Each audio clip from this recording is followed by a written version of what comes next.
নমস্কার বন্ধুরা, চলে এসেছি নতুন একটা ব্লগ নিয়ে। তা সকালবেলা রান্না হয়ে গেছে, এখানে শুক্তো রান্না করেছি, আরও কিছু রান্না করেছি।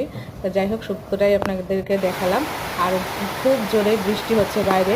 তা বৃষ্টিটা এত জোরে হচ্ছে, আপনাদের সঙ্গে শেয়ার না করে পারলাম না। বেশ সুন্দর মানে বৃষ্টিটা হচ্ছিল, দেখে বেশ ভালোই লাগছিল। ঠান্ডা ঠান্ডা বৃষ্টির জলটা গায়ে ছুটে এসেছিলো, অনেক সময় দাঁড়িয়েছিলাম, বেশ ভালোই লাগছিল। তা যাই হোক, সামনের বাড়ি বাচ্চাটার হচ্ছে আজকে অন্নপ্রাশন।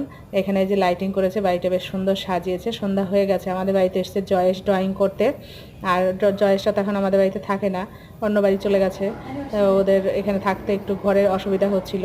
তা যাই হোক, এই যে আমরা তো আর যাইনি, ছেলে আর মেয়ে গিয়েছিল, যেহেতু শাশুড়ি মারা গেছে, 1 বছর হয়নি, খেতে পারবো না বলে। ওখানে গিয়ে একটু ভিডিও করে নিয়ে এসেছি। আমি বললাম বাবা একটু ভিডিও করে নিয়ে এসেছি, ওদের বাড়িতে অনুষ্ঠানটা হয়েছে লজে। তা যাই হোক, আমরা গেছিলাম হয়েছে অভয়ার রাত জাগরণে আমি। তা ভিডিওটা ভালো লাগলে লাইক শেয়ার সাবস্ক্রাইব অবশ্যই করে পাশে থাকবেন। Tata bye.